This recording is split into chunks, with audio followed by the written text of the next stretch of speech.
2024 से पीएम अगर मोदी जी न बने तो हमारे देश करने के लिए इन्होंने प्रधानमंत्री बना है। हाँ, ये चोरी को रोकने के लिए अगर बने होते, कोई 500 करोड़, कोई 11,000 करोड़, कोई 900 करोड़, ये चोरी का सप्लाई करने के लिए, ताली को सप्लाई करने के लिए इन्होंने प्रधानमंत्री भाषणबाजी आदमी है। मैं इनसे अनुरोध करूंगा कि ये माननीय हमारे महामहिम पीएम महोदय से एक पत्र लिखवा करके सिर्फ उत्तर प्रदेश का पीएम बने, सिर्फ जुमलाबाजी करने के लिए, भाषणबाजी करने के लिए, जनता के लोग कांग्रेसी लोग हैं। ये करीब पिछले 10 साल से सत्ता से हैं बाहर और ये मलाई खाने को पा नहीं रहे हैं। ये लोग बिलबिलाए बैठे हैं। अगर गलती से भी भारत की जनता ने सत्ता इनके हाथ में दे दी तो इस बार ये देश को बेच कर खा जाएंगे। रखा गया है। अब इनको बहुत बड़ी समस्या हो रही है। अब इनको बेरोजगारी भी दिख रही है, अब इनको कल कारखाने भी दिख रहे हैं, अब इनको सब कुछ दिख रहा है। उसके पहले ये लोग कहाँ थे? कांग्रेस की सरकार में विकास हुआ है उसका रिपेयरिंग सरकार नहीं कर रही है और अगला विकास तो बड़ी दूर की बात है। मेरा नाम है राम दुलार भारती। ये बताइए क्या लगता है 2024 में पीएम? 2024 से पीएम अगर मोदी जी न बने तो हमारे देश का अच्छा विकास होगा। क्यों? इसलिए जब 2014 में प्रधानमंत्री बनने थे तो कह रहे थे कि अगर मैं प्रधानमंत्री बनूंगा तो तिजोरी की ताली मेरे पास रहेगी और कोई चोरी नहीं करेगा। लेकिन इनके नेतृत्व में 28 लोगों की सूची मेरे पास है, जो कि एक छोड़ करके 27 लोग गुजरात है। नहीं, चोरी को सप्लाई करने के लिए इन्होंने प्रधानमंत्री बना है। हाँ, ये चोरी को रोकने के लिए अगर बने होते, कोई 500 करोड़, कोई 11,000 करोड़, कोई 900 करोड़ रुपया लेकर भागा होता। ये चोरी का सप्लाई करने के लिए, ताली को सप्लाई करने के लिए इन्होंने प्रधानमंत्री बना है और हमारे देश की जनता के विकास के लिए नहीं बना। हाँ, सिर्फ ये जुमलेबाजी आदमी है, सिर्फ भाषणबाजी आदमी है। मैं इनसे अनुरोध करूंगा कि माननीय हमारे महामहिम पीएम महोदय से एक पत्र लिखवा करके सिर्फ उत्तर प्रदेश का पीएम बने, सिर्फ जुमलाबाजी करने के लिए, भाषणबाजी करने के लिए, जनता के विकास के लिए नहीं। ये जनता के विकास वाले प्रधानमंत्री नहीं है। क्यों जनता का विकास नहीं किया? क्या रोड का निर्माण हुआ है, नौकरियां मिली है? रोड के निर्माण से हमारे बीटेक और ITI के पॉलिटेक्निक के सब लड़के जो है नौकरी पा जाएंगे रोड के निर्माण से। ये बताइए विकास इतना हुआ, चांद पे पहुंच गए और आप कह रहे हैं विकास? कारखाना कैसे खोले? कल कारखाना कैसे खोले? उसमें भी समय लगेगा ना। कितना समय लगेगा? जिताइए। जितना समय चांद में जाने लगा उससे कम समय कल कारखाना में लगेगा। अच्छा। तो कल कारखाना क्यों नहीं खोले? हमारे यूपी में कैसे खोला गया, अन्य देशों में कैसे खोला गया, कैसे खोले? इसके पहले वाली सरकार खोली थी क्या? इसके पहले जो कांग्रेस सरकार थी तो खोली थी। क्या खोली थी? क्या बहुत सा कंपनियां खोली थी, जैसे दो चार कंपनियां खोली, 1-2 कंपनियां बताइए। अरे बहुत सारी, जैसे कि IT कंपनी और मोटर पार्टी कंपनी, तमाम कंपनियां खोली। कितना मैं बताऊं? और ये 230 कंपनी बंद कर दिया अपने कार्यकाल में। तो 230 कंपनी की जो बीटेक के छात्र हैं, ITI पॉलिटेक्निक छात्र कहाँ गए? वो तो रोड पर गए। आज वहीं बेरोजगार होकर के छिनैती, चोरी, जितना भी गलत काम हो रहा है, हीरोइन चोर, सब वही कर रहे हैं। नहीं, सुरक्षा की जहाँ बात कर रहे हैं, सुरक्षा के लिए हम लोग रोड पे जाते हैं तो वहाँ महिलाओं से बात भी होती है, तो उन लोगों का कहना होता है कि महिलाओं के सम्मान के लिए बहुत सारी चीजें उन्होंने करी है। क्या महिलाओं के सम्मान के लिए उन्होंने किया है? क्या नहीं किया? अरे मणिपुर में जाकर उठा के यही सम्मान किया है और यूपी में उठा कर नहीं कहा। देख लीजिए, योगी जी से पूछ लीजिए, दिल्ली महिलाओं के साथ अत्याचार, अन्याय, बलात्कार, रेप, छेड़खानी सारा कुछ हो रहा है। दूसरी सरकार में नहीं होता था क्या? बहुत कम होता था, कम होता था। इनकी सरकार में बहुत अच्छा सा हो रहा है और FIR भी नहीं हो रहा है।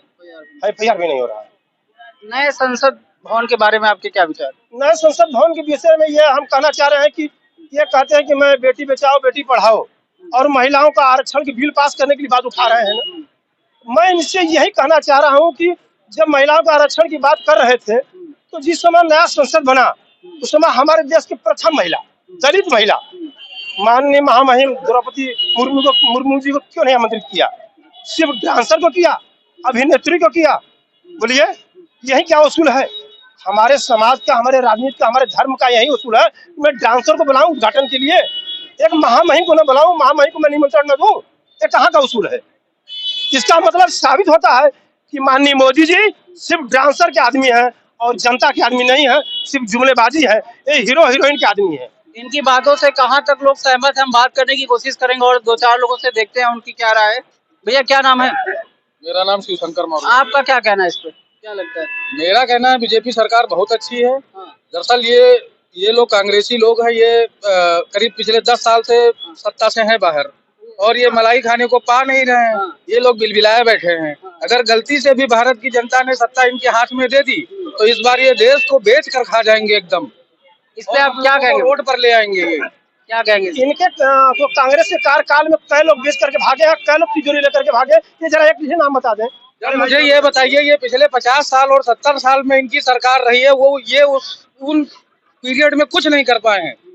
अब इनको जब 10 साल इनको सरकार से इनको बाहर रखा गया है, अब इनको बहुत बड़ी समस्या हो रही है। अब इनको बेरोजगारी भी दिख रही है, अब इनको कल कारखाने भी दिख रहे हैं, अब इनको सब कुछ दिख रहा है। उसके पहले ये लोग कहाँ थे 50 साल तक? जो कांग्रेस की सरकार में विकास हुआ है उसका रिपेयरिंग ये सरकार नहीं कर रही है, और अगला विकास तो बड़ी दूर की बात है। कोई एक ऐसा विकास कांग्रेस हमको बताए जिसका फायदा आज के नौजवान जो बेरोजगार लोग हैं जिसको मिल रहा हो। अच्छा ये बताइए, आप कह रहे हैं विकास किया है, अगर विकास किए होते तो हारते क्या के बीजेपी कांग्रेस? ये तो सिर्फ जीत रहे हैं हिंदू मुस्लिम राम मंदिर, और विकास मुद्दा बताइए कोई है? अच्छा, हिंदू मुस्लिम पे ये जीत रहे हैं। हिंदू मुस्लिम का कोई मुद्दा ही नहीं है। देखिए, भारतीय जनता पार्टी और जो हमारे देश के माननीय प्रधानमंत्री जी हैं, जो भी कार्य कर रहे हैं वो सबके लिए एक समान कर रहे हैं। वो चाहे किसी भी धर्म का हो, किसी भी समुदाय का हो, वो जात धर्म देखकर नहीं कर रहे हैं। अभी आप ये देखिए, पिछले 50 साल में आजादी को आज इतने साल हो गए, अभी तक कांग्रेस की सरकार रही, आज तक शौचालय नहीं बनवा पाई। आज बीजेपी को यहाँ इस ग्राउंड लेवल पर जाकर काम करना पड़ रहा है कि वो शौचालय बनवा के दे रही है। गलती किसकी है इसमें, कांग्रेस की है या बीजेपी की है? जितना बजट था उतना शौचालय कांग्रेस की सरकार में बना है। हाँ, और जितना इनके पास भी बजट आया उस हिसाब से ये भी बनवाए हैं, और कोई एहसान नहीं किया है। मेरे टैक्स से शौचालय और आवास बना है, और इनके पैसे से नहीं बना है। मैं टैक्स देता हूँ, रोड टैक्स, दवाई का टैक्स, कपड़ा का टैक्स, सारा टैक्स मैं भरता हूँ। मेरे टैक्स से शौचालय और आवास बना है। इस हिसाब से जनसंख्या बढ़ेंगी तो महंगाई तो बढ़ेगी ना। ठीक है, महंगाई बढ़ेगी तो उत्पादन बढ़ना चाहिए, उत्पादन बढ़ना चाहिए। देखिए, टैक्स का कोई मुद्दा नहीं है और महंगाई का भी कोई मुद्दा नहीं है। इससे ज्यादा भी महंगाई हो जाएगी, उसके बाद भी लोग बीजेपी को ही चुनेंगे। ऐसा क्यों? ऐसा इसलिए है कि बीजेपी जिस भी राह पर चल रही है वो बहुत ही अच्छी, उसकी जो भी प्लानिंग है वो बहुत अच्छी प्लानिंग है, और लोगों के विकास के लिए बीजेपी बहुत जरूरी है। किया जाता था, और बजट तब भी बनाए जाते थे, तब भी बजट आते थे, आज भी बजट आते हैं।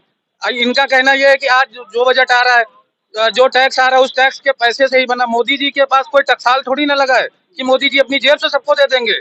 टैक्स ही लेकर जो भी सुविधाएं हैं, मूलभूत सुविधाएं टैक्स से ही दी जाएंगी सबको। लेकिन समस्या ये है कि कांग्रेसियों को मलाई खाने को मिल नहीं रही है, इसलिए जो मन में आता है वो बकने लगते हैं। क्या इनकी बातों से आप सहमत हैं क्या? नहीं, हम बिल्कुल 100% सहमत हैं इस चीज़ से कि जो आज की गवर्नमेंट है हमारी, मोदी जी की बहुत अच्छा काम कर रही है। हम लोग भी प्राइवेट सेगमेंट से हैं, प्राइवेट सेक्टर से काम करते हैं। हमें कोई गवर्नमेंट की कोई भी फैसिलिटी से लेना देना नहीं है दूर दूर तक, लेकिन फिर भी हमें ऐसा लगता है कि आने वाले 70 साल में अगर कुछ गवर्नमेंट ने अच्छा काम किया होता तो शायद हम लोगों को आज प्राइवेट जॉब करने की जरूरत नहीं पड़ती।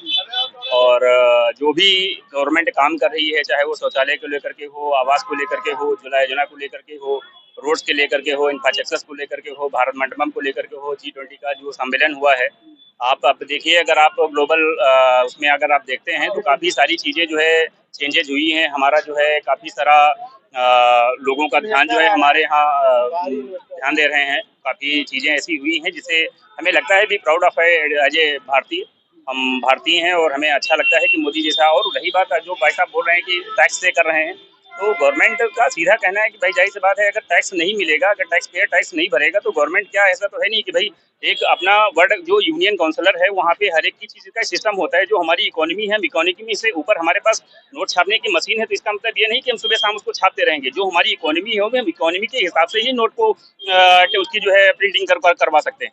तो उसके अकॉर्डिंग जो भी टैक्स, जो भी काम हो रहा है, बहुत ही अच्छा काम हो रहा है। मैं ये मान के चलता हूँ, हो सकता है कि ये बेनिफिट हमको ना हो, लेकिन ये मैं मान के चलता हूँ कि आने वाले जो मेरे बच्चे हैं या मेरा जो आने वाला जो भविष्य है, जो मेरे आने वाले बच्चों का भविष्य है, वो 100% एक सुरक्षित हाथों में होता। अगर 70 साल में कुछ अच्छा काम हुआ होता तो शायद आज हमारा चाइना जो है हमसे 2 साल पहले आज़ाद होता है, उसके बाद ऑलरेडी हम 76 साल की अपना महोत्सव मना रहे हैं। आज वो दुनिया की बेस्ट इकोनॉमी में से है, बेस्ट मैन्युफैक्चरिंग हब में से है। मोदी जी के आप ये देखिए, 9 साल पहले क्या हम मोबाइल यूज़ नहीं करते थे, मोबाइल उसके पहले क्या हम कार यूज़ नहीं करते थे। आज हम 98% या 100% हम मोबाइल मैन्युफैक्चरिंग में हैं। कार जितनी भी इंपोर्टेड कार्स आती हैं उनके हब हमारे पास हैं, उनकी मैन्युफैक्चरिंग हमारे पास है। तो कई सारी चीज़ें हैं जिसमें गवर्नमेंट अच्छा काम कर रही है। क्या उससे लोगों को रोजगार नहीं मिल रहा है? अब मैं कहता हूँ, आप यहाँ पे जितने भी ठेला और जितने भी रेहड़ी वाले हैं, आप इनसे पूछिए क्या इनको मुद्रा योजना का लाभ नहीं मिल रहा है? मिल रहा है, बिना गारंटी के मिल रहा है। अभी विश्वकर्मा योजना का जो है लोगों ने किया, ओबीसी समाज को कितना बड़ा बेनिफिट उनको मिलेगा। छोटे छोटे रोजगार हैं। अब हर आदमी को गवर्नमेंट जॉब तो पॉसिबल नहीं है ना, मैं भी तो प्राइवेट जॉब ही कर रहा हूँ। महंगाई पे कंट्रोल हो पाया कि नहीं? नहीं, महंगाई का तो मुद्दा ही नहीं है, मुद्दा है विकास का।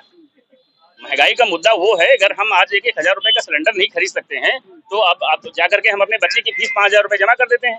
अगर आपको आंदोलन उठाना है तो प्राइवेट एजुकेशन पे उठाइए, अगर आपको मुद्दा उठाना है तो करप्शन पे उठाइए। जो काम नहीं हो रहा है, अगर आपको कोई मुद्दा उठाना है, कोई रोड अगर आपकी नहीं बनी हुई, रोड का मुद्दा बनाइए, वीडियो बनाइए, सोशल मीडिया प्लेटफॉर्म का पूरा इस्तेमाल करिए। आप वहां पे इस्तेमाल नहीं कर रहे हैं। रही बात गवर्नमेंट की, ओवरऑल बहुत अच्छा काम कर रही है। इन लोगों की बातों से आप कहाँ तक सहमत जो हैं? घटनाएं हो रही हैं, क्या सरासर उसके लिए सरकार ही जिम्मेदार है? पब्लिक की कोई जिम्मेदारी नहीं बनती है? जिम्मेदार है। आपके घर की बच्चियां हो या मेरे घर की बच्चियां हो, महिलाएं हो, बाजार में जाती हैं, रोड पे जाती हैं, आप क्या उनको खुला एकदम छोड़ देते हो कि वो सारी जिम्मेदारी अब सरकार की बन गई है?